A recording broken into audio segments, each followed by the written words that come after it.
हम लोग यहाँ पर असम ही चलेगा। अगर तुमको यहाँ पर काम करना है तुमको असमिया सीखना पड़ेगा। हाँ, हम बिहार में जाकर नहीं बोलेगा ना, तुम बिहारी मत बोलो, हम बोलेगा क्या? बोलेगा हम बिहारी वहाँ पर। अब आपको अगर बोलेगा हम कि तुम असमिया सीख के आओ बिहार में, तो तुम्हें कैसा लगेगा? तुम्हारे आदमी लोगों को कैसा लगेगा? हम तो नहीं बोला है ना। सुनो सुनो, हम ये बोल रहे हैं अभी यहाँ पर सब लोग असम के हैं। सुनो, यहाँ पर सब लोग असम के हैं। एक भी आदमी को अगर तुमने काम से निकाला इस वजह से, उसके बाद क्या होगा तुम अपने जान लो ठीक से। यहाँ पर असम पे असमिया भाषा ही चलेगा, जो करना है कर लो। तुम यहाँ पर स्टेशन है, यहाँ से ही वापस जाना पड़ेगा डायरेक्ट बिहार का ट्रेन लेकर, एकदम हट जाना पड़ेगा। अगर दिक्कत है तो असमिया सीख लो। अगर तुमको असमिया भाषा आता नहीं है तो किसी का हेल्प लो, एक असमीज आदमी का हेल्प लो कि ये क्या बोल रहा है, ऐसा हो सकता है। लेकिन असमिया बोलने में तुम एक आदमी को एकदम सैलरी कट कर देगा, साइन मारने नहीं देगा, ये कहाँ का न्याय है? कौन है तुम? ये असम है, यहाँ पर असमिया गिरी ही चलेगा। असम में ही बोलेगा। हाँ, यहाँ पर असमिया गिरी ही चलेगा, असमिया भाषा ही चलेगा। सुनो, हमारे जैसे हजारों ने इस असम के लिए, इस असमिया भाषा के लिए बलिदान दिया है। तुम्हारे जैसे एक निठल्ले आदमी के लिए हम अपने भाषा के ऊपर, असम के ऊपर आज नहीं आने देगा। ये बात सुन लो, अपने दिमाग में अच्छी तरह से घुसा लो, बैठा लो। हम बोल रहे हैं तुमको। और एक भी आदमी को अगर तुमने काम से निकाला असम से, ये सब लोग ये असम से है, एक भी आदमी को अगर तुमने काम से निकाला तो मालूम करना कि तुमको यहाँ से डायरेक्ट ट्रेन पकड़ के बिहार जाना पड़ेगा। यहाँ पर हम लोग ये कोई अगर बोलेगा कि असम के भाषा मत बोलो, असम में भाषा मत बोलो, ये हो नहीं सकता। असम में असमिया भाषा ही चलेगा। अगर तुमको दिक्कत है तुम असमिया भाषा सीखो, अगर सीखना नहीं आता तो किसी का हेल्प लो। बिहार से प्रोजेक्ट लेने क्यों आया है? हम तुम्हारे पास नहीं गए तो बिहार तुम लोग असम में ही रहे। असम में हम लोग यहाँ पर असम ही चलेगा। अगर तुमको यहाँ पर काम करना है तुमको असमिया सीखना पड़ेगा। সকলোকে বিলাসিতা সমূহ মজিয়াৰ পৰা বৈপ্লৱী অভিবাদন জ্ঞাপন কৰিছো। ইতিমধ্যে আপোনালোকে গম পায় আজি দিনত এটা সাংঘাতিক এটা ঘটনা ঘটি গ'ল। আকৌ মৰেল পুলিচিং বা অমানৱীয় মানুহে মানুহৰ ওপৰত চলোৱা এটা অত্যাচাৰ। গতিকে গোটেই কথাখিনিক লৈ পেলাই বিলাসিতা অসমে ইতিমধ্যে আমি এটা পদক্ষেপ হাতত ল'বলৈ আগবাঢ়িছো। মই অলপ সময় আগত বিলাসিতা অসম কেন্দ্ৰীয় সমিতিৰ মুখ্য সাংগঠনিক সচিব হৰকুমাৰ গগৈৰ লগত আলোচনা কৰিছিলো। আপুনি ইতিমধ্যে গম পায় যে গোলাঘাট আপোনাৰ সৰুপথাৰ গেলাবিলত এটা সাংঘাতিক ধৰণৰ অমানৱীয় ঘটনা দিনত ঘটি গ'ল, য'ত হয়ন শইকীয়া আৰু কান্দু চাহানী দুইজন মাইনৰ ল'ৰা হয়, বয়স দুইজনৰ এপ্ৰক্সিমেটলি 17 বছৰ। আৰু তেওঁলোক কিবা অপৰাধত জড়িত আছিলে নাছিলে সেই বিষয়বিলাক আমি পাছত গম পাম। আৰু দুইজন ল'ৰাক এই 17 বছৰ যি দুজন ল'ৰাৰ বয়স 18 বছৰ হোৱা নাই, ৰছীয়ে বান্ধিছে। চুৰি কৰা অপৰাধত কিবা চুৰি কৰিছিলে, ছাগলী চুৰি কৰিছিলে নে কিবা বস্তু সামগ্ৰী চুৰি কৰিছিলে আমি নাজানিম। তেওঁলোক অপৰাধী হ'ব পাৰে বা তেওঁলোকে ভুল কৰিব পাৰে। কিন্তু মৰেল পুলিচ গিৰিং যে দেখালে, এছাম আমাৰে মানুহ আহি তেওঁলোকে যি মৰেল পুলিচ গিৰিং দেখালে, এই বিষয়টোক কিন্তু কেতিয়াও কোনো কাৰণত অসমৰ জনমানসৰ কোনো এই বিষয়টো সহজভাৱে ল'ব পৰা নাই। মই গোলাঘাটৰ জেনেৰেল ছেক্ৰেটাৰী আছে আমাৰ অভিলাষ বৰালে এবাৰ ফোন কৰিব বিচাৰিছোঁ। অলপ সময় আগত আমি কেন্দ্ৰীয় সমিতিৰ লগত কথা পাতিছিলোঁ। মই অভিলাষৰ লগত কথাখিনি মই পোনপটীয়াকৈ কথা পাতি ৰাইজক জনাবৰ কাৰণে ইচ্ছা প্ৰকাশ কৰিম। অভিলাষ, গুড ইভিনিং, জয় অসম। আচ্ছা, মই কথাখিনি লাইভতে আছো। মই চিধাকৈ তোমালৈ ফোন কৰিলো। অলপ সময় আগত হৰদালে ফোন কৰি কথাখিনি বুজ লৈছিলো। তোমালোকে আজি ইয়াতে গৈ পেলাই মেডিকেলত খবৰ লৈ আহিছাগে ন গোটেই বিষয়খিনি? আচ্ছা, সেই কেনেকুৱা অৱস্থাত আছে এতিয়া? আমাৰ যিজন ল'ৰাক এই মানুহখিনিয়ে মৰেল পুলিচ গিৰিং কৰি যি মাৰপিট কৰিলে বেয়াকৈ, এতিয়া কণ্ডিশ্যন কেনেকুৱা আছে তেওঁ? তেখেতৰ কণ্ডিশ্যন মানে এই ল'ৰাজন এতিয়া বহিব নোৱাৰে, উঠিব নোৱাৰে, উল্টাকে পৰি আছে। আচ্ছা, মেডিকেলত ডক্টৰৰ লগত কনচাল্ট কৰোতে এটা কথা আমি গম পালো, যিজন মানে এতিয়া হয়ন শইকীয়াটো অকণমান ঠিকেই আছে, যাক আমি লগ পালো। ইজন ল'ৰা যিজন আছে তৈয়াৰটো ধৰক অৱস্থাটো বহুত বেয়া বুলি ক্ৰিটিকেল বুলি গম পাইছো আমি লগ পোৱা নাই কান্দু চাহানী চাহানীক আমি লগ পাব নোৱাৰিলো আচ্ছা ক'ত আছে সেইটো কথা তেখেতসকলেও অৱগত নহয় হয় আৰু যিটো হিচাপত মাৰিছে ধৰক মানে বৰ অমানৱীয় ঘটনা আৰু গোলাঘাট জিলা মানুহ হিচাপে আমি নিজে লাজেই পাই আছো মানে গম পাইছো এনেকুৱা মানুহ গোলাঘাটত আছে বুলি আমি ভবাই নাছিলো আচ্ছা আৰু হেৰি তোমালোকৰ জিলা সমিতি বা কেন্দ্ৰীয় সমিতিৰ ফালৰ পৰা মানে চিকিৎসাৰ কাৰণে খৰচ পাতি কথা কিবা ভাবিছিলা ন তাকে আমি বিল আছে না গোলাঘাট জিলা সমিতিৰ ফালৰ পৰা চিন্তা কৰিছো আমি আলোচনা মাধ্যমে আৰু আমি মানে ছাত্ৰ সন্থাকো আহ্বান জনাইছো গম পাইছো কাৰণ মানে অলৰেডিটো ল'ৰাজন যিজনে কৰিলে আজিতো কোনোবা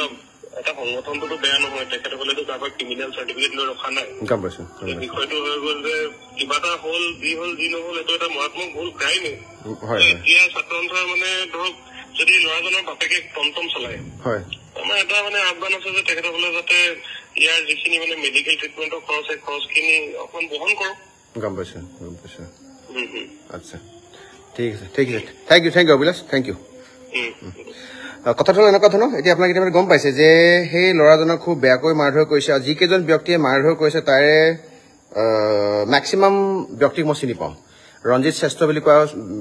দাদাজনকো চিনি পাওঁ তেখেতে ফিজিকেল এডুকেশ্যন এজন ডিপাৰ্টমেণ্টৰ এজন আমাৰ ছাত্ৰ আছিলে ধৰিছোঁ তেওঁ ফিজিকেল এজন কি কয় ইনষ্ট্ৰাক্টৰ হয় গভৰ্ণমেণ্ট ইনষ্ট্ৰাক্টৰ আৰু 2 নম্বৰতে হৈ গুচি গ'ল শ্ৰেষ্ঠ পাৰ্টি দুজনকে চিনি পাওঁ তাত থকা মানুহখিনি চিনি পাওঁ কাৰণ গোলাঘাট সৰুপথাৰ বৰপথাৰ লগত মোৰ বিগত দিনত খুব দীঘলীয়া দিনত এটা চিনাকি আছিলে কিন্তু কথাটো হ'ল এনেকুৱা ধৰণৰ আমি বেয়া এটা কেনে লাগিছে যে সেই 17 বছৰৰ ল'ৰাকেইজনে ধৰিছোঁ আজিকালি চাওক এনেকুৱা ধৰণৰ ঘটনা পৰিঘটনাবিলাক খুব বেলেগ কাৰণত হ'ব পাৰে হয় দা মই কি লাইভ চলি আছে আপোনালৈ মই ফোনটো লাউড কৰি দিছোঁ লাইভত আছে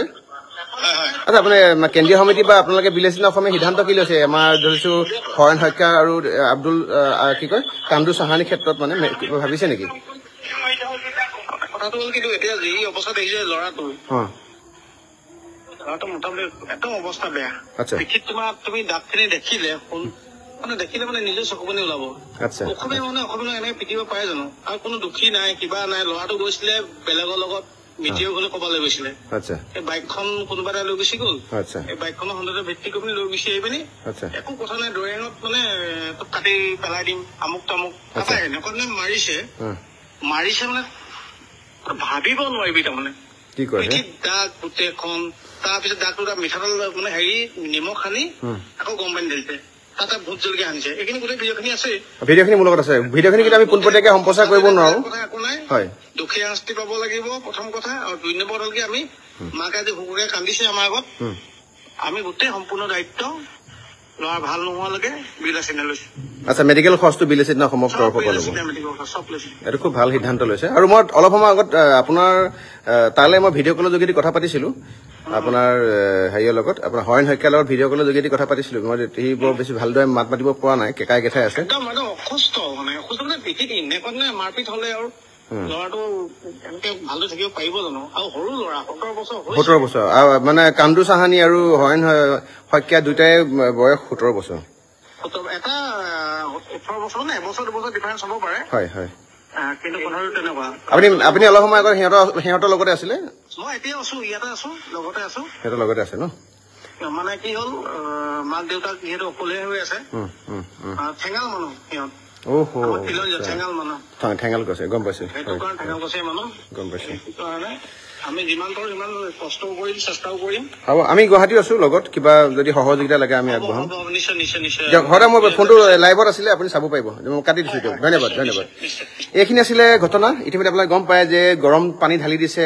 2খন হাতত বান্ধি পেলাই আপোনাৰ দুজন মাইনৰ লগ বেয়াকে মাৰিছে শ্ৰেষ্ঠ পাৰ্টি 2জন ব্যক্তি মই ভালকে চিনি পাওঁ ৰঞ্জিত দা আপোনাৰ মই লাইভৰ যোগেদি কৈছো আপুনি এজন চৰকাৰী চাকৰিয়াল হয় আপুনি আজি লোৱা যিখিনি সিদ্ধান্ত খুব বেছি বেয়া পাইছো আৰু এইখিনি বিষয়ে মানে আপোনাৰ আহি থকা দিনবিলাকত মানে কেতিয়াও কোনো কাৰণত আমাক একো কথা নিশিকায় আমি বিচাৰিছো ৰঞ্জিত দা এনেকুৱা ধৰণৰ ঘটনা পৰিঘটনাৰ ক্ষেত্ৰত যদি তেওঁলোকে ভুলেই কৈছে আপোনালোকে অসম পুলিচ প্ৰশাসনৰ কাষ চাপিব লাগিছে ৰঞ্জিত দা এজন আপোনাৰ ফিজিকেল এডুকেশ্যন টিচাৰ হয় আপোনাৰ দাদাকো মই দেখা পাইছো দাদাৰ নামটো মই পাহৰি গৈছো তেখেত কি শ্ৰেষ্ঠ আছিলে আৰু সদৌ অসম ছাত্ৰ সন্থাৰ আঞ্চলিকৰ যিজন ইতিমধ্যে তাৰ নেতা তাৰ ওপৰত সদৌ অসম ছাত্ৰ সন্থাই যি তাৎক্ষণিকভাৱে যি সিদ্ধান্ত ল'লে খুব আমি ভাল পাইছো কাৰণ সদৌ অসম ছাত্ৰ সন্থা এটা অসমীয়াৰ আৱেগ হয় এটা সত্তা হয় জাতিৰ মেৰুদণ্ড হয় গতিকে লোৱা সিদ্ধান্তটোক আমি ধন্যবাদ জ্ঞাপন কৰিছোঁ তাত কিন্তু যিটো মৰেল পুলিচ গিৰিং হৈ গ'ল আপোনালোকে গম পায় কেইদিনমানৰ আগত কেইবছৰমানৰ আগত ঝংকাৰ অভিনীলৰ ক্ষেত্ৰত সেইখিনি ঘটনা ঘটিছিলে আপোনাৰ যিডোখৰ জেগাত আপোনাৰ আজি যিটো ঘটনা ঘটি গ'ল তাৰপৰা তেনেই ওচৰতে কাৰ্বি আংলঙত এটা ঘটনা ঘটিছে আপোনালোকে গম পায় যে অভিনীলৰ হত্যা কেনেকৈ হৈছিলে সৰু এটা ঘটনা কিছু কৰি চ' আমি যদি আমাৰ যদি বংগহে যদি বংগ হওক এনেকুৱা সৰু সুৰা ভুলৰ কাৰণে আমি যদি তেওঁলোকক সেই মানে প্ৰকৃত শিক্ষা যদি দিবলৈ নিশিকোঁ এতিয়া যিটো ঘটনা আজি ঘটি গ'ল যিটো মৰেল পুলিচ গিৰিং হৈ গ'ল গৰম পানী ঢালিছে তাত আপোনাৰ কি কয় এজনে কৈ দিছে জলকীয়া ভোট জলকীয়া লগাই দি কৈছে নিমখ সানিছে পিঠিত কোনো চাব নোৱাৰাকৈ যেনেকৈ কি কয় জয়মতীক যেনেকৈ শাস্তি দিছিলে যেনেকৈ চামতাৰে কোবোৱাৰ নিচিনাকৈ বা চাবুকে কোবোৱাৰ নিচিনা সাংঘাতিক ধৰণৰ মাৰ পিট আৰু মানে যি ধৰণে তাৰমানে তালিবানী যিটো অত্যাচাৰ চলাইছে এই কথাটো কেতিয়াও কোনো কাৰণত সহ্য কৰি ল'ব নোৱাৰি অসম পুলিচ প্ৰশাসনলৈ আমাৰ তাৰ তথা মাননীয় মুখ্যমন্ত্ৰী বা ডিজিপি হৰমিত সিং ডাঙৰীয়ালৈ আমাৰ তৰফৰ পৰা এটা অনুৰোধ থাকিব এই বিষয়টোৰ ওপৰত তদন্ত হ'ব লাগে কাৰণ এনেকুৱা ধৰণৰ মোবাইল পুলিচ গিৰিং কৰা বিষয়টো অসমীয়া আপোনাৰ ডেকাৰ ওপৰত ধৰি লৈছোঁ এতিয়া কি কয় কান্দু চাহানী আৰু আনটো হ'ল হয়ন আপোনাৰ শইকীয়া এটা ঠেঙাল কছাৰী ল'ৰা দুইটা লগ আমাৰ মানে আমাৰ অসমীয়া মূলক কেনেকৈ এনেকৈ মৰেল পুলিচগিৰি কৰি আৰু আমি দেখিছোঁ এটা ডাঙৰ এটা বাল্টিত গৰম পানী আনি মানে গাত ঢালি দিছে আৰু মানুহখিনিয়ে তাৰপৰা কি লৈছে মানে বা লৈছে মানে আনন্দ ফূৰ্তি কৰিছে মানে তাতে মানে সেই যিটো এটা চিটুৱেশ্যন সেই চিটুৱেশ্যনটো কিন্তু ভাল লগা চিটুৱেশ্যন নহয় আমি এটা কথাই কৈছোঁ চাওক সিহঁতে কি কাৰণে সিহঁতে যদি ভুল নাই কৰা তেতিয়াহ'লেতো সাংঘাতিক এটা অপৰাধ যদিহে ভুল কৰিছে ভুল কৰাৰ মূলতে বেলেগ কিবা ঘটনা থাকিব পাৰে কাৰণ সিহঁতি সৰু ল'ৰা হয় সেইটো বয়সত ল'ৰাই বিভিন্ন ধৰণৰ অপৰাধৰ কাৰণে টকা পইচা দৰকাৰ হয় বিভিন্ন ধৰণৰ বেয়া হেবিট ড্ৰাগছ ভাঙৰকে আৰম্ভ কৰি বেলেগ বেলেগ ক্ষেত্ৰত তেওঁলোক পইচা পাতি বিচৰা এটা প্ৰৱণতা থাকিব পাৰে বা এই কথাটো মানুহে বুজি পাব লাগিছিলে কাৰণ সিহঁতে 18 বছৰ এতিয়ালৈকে হোৱা নাই মেচিয়ৰ্ড হোৱা নাই গতিকে তেনেকুৱা ল'ৰাক যদি আমাৰ মেচিয়ৰ্ড চাকৰিয়াল মানুহে আমাৰ মেচিয়ৰ যদি বাঘা যদি আপোনাৰ দল সংগঠনৰ নেতাই যদি এনেকুৱাকৈ যদি আমাৰ যদি কি কয় মাৰপিট কৰে যদি আইন হাতত তুলি লয় আৰু 200 দিছে সেইটো আমাৰ একো আপত্তিজনক বিষয় নহয় 200 দিয়া ককাই ভাই হিচাপে মানে আন্তৰিকতাৰে বা ঘৰৰ ককায়েকে ভায়েকক ভাল হ'বৰ কাৰণে দিয়া এটা নীতি শিক্ষাটো পৰে কিন্তু আমি দেখিবলৈ পালোঁ যে দুটা হাত বান্ধি লৈছে চুচুৱাই নিছে বৰষুণৰ টোপাল পৰি আছে মানে পানী টোপাল পৰি আছে চুচুৱাই নিছে পিঠিত একদম চাব নোৱাৰাকৈ একদম সাংঘাতিক ধৰণৰ মোৰ দেন 300 মানে কি কয় দুইজনৰ লগাই মানে পিঠি স্পট আপুনি চাব নোৱাৰা ধৰণৰ আৰু গৰম পানী ঢালিছে তাৰপিছত নিমখ লগাইছে এই কথাটোতো ভাল কথা নহ'ল এই কথাটো চাওক কিবা এটা কাম কৰিবলৈ যাতে সেই আপোনাৰ নিজৰ জিলাখন নিজৰ এৰিয়াটোৰ কথা ভাবিব লাগে আজি সমগ্ৰ অসমত আজি গোলাঘাটৰ এই ঘটনাটো সকলোৱে মানে গৰিহণা দিছে বিলাসিতনা অসম ইতিমধ্যে কেন্দ্ৰীয় আমি সাংগঠনিক সচিবৰ লগত বা বিলাসিতনা অসম গোলাঘাট জিলা সমিতিৰ মুখ্য সচিব অভিলাষ বৰালৰ ইতিমধ্যে আমি কথা বতৰা আলোচনা কৰিলোঁ অলপ সময় আগত মই নিজেই আপোনাৰ শইকীয়াৰ লগত মানে কি হয়ন শইকীয়াৰ লগত ভিডিঅ' কলৰ যোগেদি তাৰ অৱস্থাটো মই বুজ লৈছিলোঁ হৰদা মোবাইলৰ যোগেদি কিন্তু কথাটো এনেকুৱা ধৰণৰ এনেকুৱাখিনি কাম নকৰিব অসমীয়া মানুহৰ ওপৰত লৈ যিকোনো সিদ্ধান্তৰ ওপৰত 10 বাৰ ভাবিব কাৰণ তেওঁলোকৰ এই স্বভাৱগত ভুল হ'ব পাৰে কাৰণ এইটো এটা বয়সটোৱে তেনেকুৱা তেওঁ 18 বছৰ হোৱা নাই 17 বছৰ এজন ল'ৰাই যিকোনো ধৰণৰ এনেকুৱা অপৰাধ কৰিব পাৰে কাৰণ তেওঁক আমি বুজাই মেলি এটা ভাল জেগালৈ আনিব পৰাটোহে প্ৰকৃত শিক্ষা মাৰ ধৰ কৰিব আপুনি চটপাত লগাব আপুনি গাত আপোনাৰ কি কয় গৰম পানী ঢালিব তাৰপিছত নিমখ লগাব যিবিলাক মাৰপিট কৰাৰ কাৰণে এই শকত আপোনাৰ বেটেৰে যে মাৰপিট কৰিছে ডাণ্ডা লৈ যে মাৰপিট কৰিছে পিঠি চাব নোৱাৰা হৈ গৈছে মই য'ত মোৰ গোটেই ভিডিঅ'খিনি পোনপ্ৰথমে মোৰ হাতলৈকে আহিছে অসম পুলিচ প্ৰশাসন নিউজ চেনেললৈ অহাৰ আগত প্ৰথম মোৰ ওচৰলৈকে আহিছে কাৰণ মই এইখিনি ভিডিঅ' কেতিয়াও কোনো কাৰণে সম্প্ৰচাৰ কৰিব নোৱাৰোঁ দেখাব নোৱাৰোঁ মোৰ ককাই ভাইক কোনোবাই পিটি এনেকুৱা ৰাঙলী কৰি পঠিয়াব পিঠি ফালি পঠিয়াব তাৰপিছত নিমখ আনিব তাৰপিছত বান্ধি চুচৰাই মাৰিব আৰু তাত থকা মানুহখিনিয়ে কি কৰি আছে যিডোখৰ জেগাত মাৰপিট কৰিছে তাত থকা মানুহখিনি কি ধৰিছোঁ ছাগলীয়ে চুৰ কৰিলে দিয়কচোন এটা ছাগলী চুৰ কৰিছে 2টা ছাগলী চুৰ কৰিছে 10টা ছাগলী চুৰ কৰাৰ পাছতো অসমীয়া এজন তেনেকুৱা মানে ধৰিছোঁ যাৰ মেচিয়ৰিটি এতিয়ালৈকে অহা নাই তাক আমি বুজাব লাগিব তাক আমি মৰমে সলনি কৰিব লাগিব তাক আমি পথটো চেঞ্জ কৰিব লাগিব যে এইটোতো ভুল হৈছে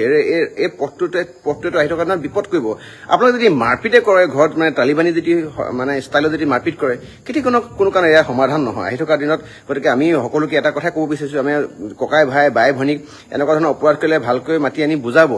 মৰেল পুলিচ গিৰিং নকৰিব কাৰণ চাইকলজিকেলি এজন মানুহে ইয়াৰ পিছত যিকোনো ধৰণৰ সিদ্ধান্ত লৈ ল'ব পাৰে যিকোনো ধৰণৰ চৰম সিদ্ধান্ত ল'ব পাৰে তেতিয়া তাৰ মানে দায়িত্ব কোনে ল'ব এজন মানুহে মানসিকভাৱে কথাখিনি সেইখিনিত তেওঁ মানে কি কয় স্থিৰ নহয় কাৰণে মেচিউৰিটি তেওঁ নাই কাৰণে তেনেকুৱা ভুল কৰিছে বাট কিবা টকা পইচা অভাৱো হ'ব পাৰে মই কোৱা নাই যে চুৰ কৰক মই চুৰ কৰিবৰ কাৰণে কাকো মই উচতনি দিয়া নাই কিন্তু চুৰ কৰাৰ মূলতে থকা সেই আচল মানে কি হয় অসুবিধাটোৰ ক'ত আপোনালোকে তাত নগৈ পিনে যদি মৰেল পুলিচ গিৰিং কৰে অভিনীলৰ ঘটনাটো দেখি গৈছে ঝংকাৰ ঘটনাটো দেখি গৈছে অসমত তেনেকুৱা ঘটনাৰ উদাহৰণ আমাৰ হাতত মানে গণি শেষ নহয় তাৰ পাছতো যেতিয়া আপোনালোকে মানে 40-50 জন মানুহে লগ লাগি মানে বাল্টিয়ে বাল্টিয়ে গৰম পানী গাত ঢালিছে চাবুকেৰে কোবাইছে আপোনালোকে কি কয় লাঠিয়ে কোবাইছে আৰু ঘাঁ লগা তেওঁলোকে নিমখ সানি দিছে নিমখ এইটো কথা বাৰু অসমৰ মুলুকত ভাবিব পাৰি নে যে এই ঘটনাটো ইয়াত ঘটি আছে যে নিমখ সানিছে ঘাঁবিলাকত নিমখ সানি দিছে গৰম পানী ঢালি দিছে তাৰ পাছতো ল'ৰাকেইটাই কিন্তু শেষ মুহূৰ্তলৈকে 17 বছৰৰ ল'ৰা 18 বছৰে হোৱা নাই আপোনালোকক অকণো বেয়া নালাগিলে আপোনাৰ নিজৰ ককাই ভাই বাই ভনী নাই এই মোৰ ভিডিঅ'টো চাই পেলাই অলপমান ভাবিবচোন ৰঞ্জিত দা মই আপোনাক বেয়া পাইছোঁ মই আপোনাক চাওক ৰঞ্জিত দাকো চিনি পাওঁ ৰঞ্জিত ককাকো চিনি পাওঁ ভালকৈ চিনি পাওঁ মই প্ৰায় 10 বছৰৰ পৰা চিনাকি কিন্তু দাদা মই কথাটো এটা কাৰণে বেয়া পাইছোঁ বেয়াটো বেয়া ভুলটো ভুলেই আৰু ভুলটো কেতিয়া মোৰ দেউতাই মায়ে কৰিলে মই ভুলটো মই উভতি ধৰিম দাদা বেয়া পাইছোঁ আপুনি এইখিনি তাক জোচৰ দিলে একো আপত্তি নাছিলে গোটেইকেইজনকে কৈছোঁ এজন আপুনি নিজে গেমছ এণ্ড স্পৰ্টছ বেকগ্ৰাউণ্ডৰ মানুহ হয় দৰকাৰ হ'লে মোলৈ ফোন কৰিব কথাখিনি মই আপোনাৰ লগত পাতিম আৰু আছুৰ যিজন ল'ৰাই যিটো ভুল সিদ্ধান্ত ল'লে আছুৱে তাৎক্ষণিকভাৱে লোৱা ডিচিশ্যনটো মই আমি শ্ৰদ্ধা জনাইছোঁ বিলাসিতা অসমৰ তৰফৰ পৰা ইতিমধ্যে খৰচৰ দায়িত্ব লৈছে তাত গোলাঘাট জিলা সমিতি ইতিমধ্যে আৰু কেন্দ্ৰীয় সমিতি গৈ তাত উপস্থিত হৈছে ধন্যবাদ জ্ঞাপন কৰিছোঁ কিন্তু কথাটো এটাই এনেকুৱা অমানৱীয় ঘটনা এটলিষ্ট আমাৰ অসম মুলুকত কেতিয়াও কোনো কাৰণ হ'ব নালাগে অসমীয়াৰ ওপৰত কেতিয়াও হ'ব নালাগে পাৰিলে বুজনি যোগেদি কাৰোবাক সলনি কৰিব পাৰি তাক চেষ্টা কৰিব লাগে আৰু আপোনাৰ এটা ছাগলী লৈ যোৱাৰ কাৰণে মই ধৰিছোঁ নিলে বুলি ধৰি লৈছোঁ আপোনাৰ তোক জীৱনটো লৈ যোৱা নাই কিবা কাৰণত কিবা অভাৱতো কেতিয়াবা মানুহে এনেকুৱা ধৰণৰ স্বভাৱ নষ্ট হয় আপোনাৰ কাউন্সেলিং দিয়ক ভালকৈ বুজাওক ভালকৈ বুজালে 100% চেঞ্জ হ'ব যিকোনো ধৰণৰ মানুহে চেঞ্জ হয় আজিকালি ধৰণৰ এডিকশ্যন যিকোনো ধৰণৰ এডিকশ্যন হৈছে ড্ৰাগ এডিকশ্যন হৈছে এলকহল এডিকশ্যন হৈছে কিবা কাৰণত কিজানি ল'ৰাটো এডিকশ্যনতো থাকিব পাৰে কিবা কাৰণত কিজানি ল'ৰাটো এডিকশ্যনত আছে যিটো কাৰণতে ধৰি লৈছোঁ সি ছাগলী এটা চুৰ কৰিবৰ কাৰণে উদ্যত হৈছে বেয়া কাম এটা কৰিবৰ কাৰণে উদ্যত হৈছে তেনেকুৱা ধৰণৰ হ'ব পাৰে গতিকে মই অনুৰোধ কৰিব বিচাৰিছোঁ মানে অসমৰ ৰাইজক দেই আপুনি চাওক আমি এডিক্টেড মানুহৰ লগত ইতিমধ্যে মই জড়িত হৈ আছোঁ মই গম পাওঁ যে এডিকশ্যন কিমান ধৰণৰ বেয়া এটা পৰ্যায় হ'ব পাৰে মই সিহঁতে এডিক্টেড বুলি কোৱা নাই বা সিহঁতে মদ খাই ভাং খাই বুলি কোৱা নাই কিন্তু আজিকালি সৰু সৰু বাচ্চাবিলাকে ল'ৰাবিলাকে যে ভুল কৰে হাতৰ পৰা মোবাইল টানি লৈ যায় ডিঙি পাতে চেইন লৈ যায় সিহঁতে ঘৰৰ ফেমিলি চলাবৰ কাৰণে সৰু সৰু বাচ্চাবিলাকে আজিকালি সেই এডিকশ্যনত সোমাইছে সাংঘাতিক ধৰণৰ বেলেগ বেলেগ এডিকশ্যন আছে তেনেকৈ কেতিয়াবা ভাবিব পাৰি ন যদি মেণ্টেলি সি ফিট নাছিলে মানসিকভাৱে সি সুস্থ নাছিলে এইটো ভুল কৰিলে কিন্তু সেই এতিয়া ধৰি লৈছোঁ আপোনাৰ হৰেণ শইকীয়া আৰু আমাৰ কি কয় কান্দু চাহানীৰ মাজত এই যিখিনি মানুহে মৰেল পুলিচ গিৰিং কৰিলে একোতো তেতিয়াহ'লে পাৰ্থক্য নাছিলে ডিফাৰেঞ্চ নাথাকিলে কথাটোতো বেয়া হ'ল ইহঁতৰ বয়স 17 আপোনালোকৰ বয়স মানে 45-50 কাৰোবাৰ 45 কাৰোবাৰ 50 কাৰোবাৰ 35 এই মানুহখিনি যে এইজৰ এটা যে ডিফাৰেঞ্চ আছে গেপ আছে তাত ধৰক এই আমি দেখোন একো ডিফাৰেঞ্চ নাপালোৱে গতিকে এটাই কথা বয়সত আপুনি দুদিন এজন ধৰি লৈছোঁ অপৰাধীতকৈ ডাঙৰ কথাখিনি অলপ পৃথককৈ ভাবকচোন বেলেগকৈ ভাবক ধৰি থৈ দিয়ক তাত একো ক'বলগীয়া নাই নিজে কাউন্সেলিং দিয়ক অসম পুলিচ প্ৰশাসনৰ মাতক অসম পুলিচ প্ৰশাসন বুলি কোৱা বস্তুটো আছেতো দেখি গৈছে ইতিমধ্যে সিদিনা কি কয় নন্দিনী কাশ্যপৰ লগত হৈ যোৱা ঘটনাটো আমাৰ এজন আপোনাৰ কি কয় খিলঞ্জীয়া থলুৱা তেজাল ডেকাই হেৰাই গুচি গ'ল আপোনালোকে আজি যিধৰণে মাৰপিট কৰিছে যিধৰণে মানে বৰ্বৰ অত্যাচাৰ চলাইছে তালিবানী অত্যাচাৰ এই কথাটোতো ভাল নাই হোৱা কেনেকৈ ভাল হ'ব পাৰে আপোনাৰ নিমখ সানি দিছে ধেমালি নে মাৰপিট কৰি পিনে আপোনাৰ পিঠি চাব নোৱাৰা ধৰণৰ ভিডিঅ' মোৰ লগত আছে মই দৰকাৰ হ'লে যিকোনো নিউজ চেনেলক দি দিবলৈ ৰেডি আছোঁ পিঠি চাব নোৱাৰা ধৰণে মাৰিছে গোটেই তেজ বৈ আছে তাৰপিছত নিমখ সানিছে গৰম পানী ঢালিছে তাকো সেইটো ঘটনা ঘটিছে অসমত লজ্জিত হৈছোঁ এইটো আপোনালোকে অনুভৱ কৰাটো দৰকাৰ অনুতপ্ত হোৱাটো দৰকাৰ এইটো ভাল নকৰিলে মানে কেতিয়াও কোনো কাৰণে ভাল নাই কৰা অসমীয়া ল'ৰা এটাক এনেকৈ মাৰধৰ কৰাটো কেতিয়াও কোনো মানে এজন পগলা মূৰ্খ মানুহ এইটো কেতিয়াও কোনো কাৰণত ছাপোৰ্ট নকৰে গতিকে অসম পুলিচ প্ৰশাসনক আমি এটা অনুৰোধ জনাইছোঁ মাননীয় মুখ্যমন্ত্ৰী আৰু ডিজিপিক তাৰে এছপিক মই এই বিষয়টো হস্তক্ষেপ কৰিব কৈছোঁ কাৰণ এইটো হিউমেন ৰাইটছ ভায়লেশ্যন কৰিছে আৰু চাইল্ড এক্টত চাগে এইটো মেবি আহিব পাৰে আৰু এইটো বেয়া কথা হয় অমানৱীয় এটা ঘটনা হয় তেওঁলোকক কোনোবাই আছুৰ পৰা বৰ্খাস্ত কৰিছে বা বহিষ্কাৰ কৰিছে ধৰি লৈছোঁ তাৎক্ষণিকভাৱে বা ধৰি লৈছোঁ ইয়াৰ ওপৰত এনেই সৰু সুৰা মানে তদন্ত চলিলে নহ'ব তদন্ত ভালকৈ হ'ব লাগে যাতে আৰু আহি থকা দিনত কেতিয়া কোনো কাৰণত গোলাঘাটৰ ধৰি লৈছোঁ তেনেকুৱা ধৰণৰ সৰু পথাৰ গেলা বিলত এনেকুৱা ঘটনা যাতে পৰিঘটনা যাতে কেতিয়াও কোনো কাৰণত ৰিপিট নহয় বিলাসিতা অসমে লাগিলে অপৰাধীয়ে হওক অসমীয়া ল'ৰাক যদি কোনোবাই কিবা কাৰণে এনেকুৱা যদি মানে যদি সাংঘাতিক ধৰণৰ যদি মৰমম অত্যাচাৰ চলায় এনেকুৱা ধৰণে বেয়াকৈ যদি কিবা দুখীয়া ফেমিলি এটাক বাপেকে টমটম চলাই থাকে আমি তাক ভাল কৰাৰ কাৰণে প্ৰথমতে তাৰ লগত যিকোনো প্ৰকাণ্ড থাকিম ভাল হোৱাৰ পিছত দৰকাৰ হ'লে তাক আকৌ বুজাম যে এইখিনি কথাটো কৰাটো ভুল হৈছে, বেলেগ এটা ৱে লওঁ। কিন্তু ইতিমধ্যে আমি গম পাইছোঁ যে তাৰ যি ধৰণে তাক পানিছমেণ্ট দিলে সেই ধৰণৰ পানিছমেণ্টৰ কথা ইয়াত কেতিয়া কোনো কাৰণত আহিয়ে নপৰিছিলে। ভুল কৰিব 10%, আপোনালোকে পানিছমেণ্ট দিব 100%। এই কথাটো ভাল নাই হোৱা। তাতো বাচ্চা হয়, 17 বছৰ ল'ৰাটো কেনেকৈ একো কথা নাজানে পৃথিৱীৰ কথা, সি নাজানিব একো কথা, তাৰ স্বজ্ঞানে কামবিলাক নকৰিব পাৰে, ভুল শুদ্ধ সি বিচাৰ কৰিব পৰা ক্ষমতা নাথাকিব পাৰে। গতিকে আপোনালোকে কথাটো ভাল কৰা নাই। গতিকে মই এটাই অনুৰোধ সকলোকে যে এনেকুৱা ধৰণৰ অত্যাচাৰ অটপালি নকৰিব। আৰু এটা কথা আপোনালোকে ইতিমধ্যে গম পায় যে বিলাসিতা অসম আমাৰ আজি নগাঁও জিলা সমিতিয়ে এটা সাংঘাতিক সুন্দৰ কাম কৰিছে যে কিবা এটা অৰ্ডাৰ দিছিলে, অনলাইন অৰ্ডাৰ দিছিলে। অনলাইন অৰ্ডাৰ দিলে কিবা খেলি মেলি হোৱাৰ কাৰণে অসমীয়া ল'ৰা এটাক মিয়া ল'ৰাই বেয়াকৈ মাৰপিট কৰিলে। কিন্তু বিলাসিতা অসমৰ বিতুমন শইকীয়াৰ নেতৃত্বত এটা টীমে গৈ যিটো মিয়া ল'ৰাই আপোনাৰ মিয়া বাংলাদেশীয়ে অসমীয়া ল'ৰাটোক মাৰপিট কৰিছিলে তাক ধৰি আনি ৰাজপথত আঁঠুকৰাই ৰাখিছে। ধন্যবাদ জ্ঞাপন কৰিছোঁ বিতুপনক। কিন্তু এটা কথা দেই, অসম আৰু অসমীয়াক ভাল পাবলৈ হ'লে আপোনাৰ তেজে কিন্তু সেই অসমীয়াত্ব আৰু এই অসমীয়াৰ প্ৰতি সন্মান, অসমীয়াৰ প্ৰতি সেইখিনি বস্তু থাকিব লাগিব। নহ'লে কিন্তু কেতিয়াও কোনো কাৰণত আপুনি অসমীয়া হ'ব নোৱাৰে। গতিকে মই যিকেইজন ব্যক্তিয়ে ইয়াৰ লগত জড়িত হৈ আছিলে সেইকেইজন ব্যক্তিয়ে যদিহে আপোনালোকৰ অসমীয়াৰ প্ৰতি সেইখিনি হেৰি আছে, আৱেগ আৰু টান আছে, অনুগ্ৰহ কৰিছোঁ, আপোনালোকক ৰিকুৱেষ্ট কৰিছোঁ, কেতিয়াও কোনো কাৰণ আহি থকা দিনত অসমীয়া লগ এনেকৈ মাৰপিট নকৰিব। বেয়া কথা। আৰু আপোনালোকে এনেকৈ যদি মাৰপিট কৰে আপোনালোকক কিন্তু কেতিয়াবা পিঠিত ধুলাই পৰি যাব। কোনে ধুলাই দিব সেইটো আহি থকা দিনত ভগৱানে কাউণ্টিং কৰিব। আৰু কৰ্ম হিটছ বেক, বেয়া কথা কৈছে। আপোনাৰ কৰ্মই সকলোবিলাক ফলাফল নিৰ্ণয় কৰে। গতিকে এইবিলাক বেয়া কথা। দুখীয়া ঘৰৰ ল'ৰা আৰু 17 বছৰ 18 বছৰ নোহোৱা এটা ল'ৰাক আপোনালোকে মাৰধৰ কৰিছে। এই বিষয়টো কেতিয়াও কোনো কাৰণত আমি যিয়ে দেখিবলৈ পাইছোঁ বিলাসিতা অসম আমাৰ কামৰূপ জিলা সমিতিৰ পেজৰ পৰা আমি বিষয়টো উপস্থাপন কৰিছোঁ, শ্বেয়াৰ কৰিছোঁ। এইটো ভাল নাই হোৱা, নিউজত আমি দেখিবলৈ পাইছোঁ। গতিকে সৰ্বত্ৰে বিষয়টো চৰ্চা হৈছে আৰু অকণমান কথাবিলাক পৃথককৈ ভবাটো আমাৰ অসমীয়া প্ৰত্যেকজন ব্যক্তিৰ দৰকাৰ আছে। আৰু মাইনৰ বুলি এটা কথা আছেতো, মাইনৰ ধৰি লওক কোনোবা প্ৰাপ্তবয়স্ক বা বয়স্ক, এই কথাবিলাক অলপ চাব লাগে। আৰু হ'লবিলাকে নিজেই সকলোতে মানে উঠি ৰজা বহি ৰজা হোৱাতকৈ অলপমান কেতিয়াবা কিবা কাৰণত অসম পুলিচৰ কাৰণেও ৰ'ব লাগে। ধন্যবাদ। জয় অসম।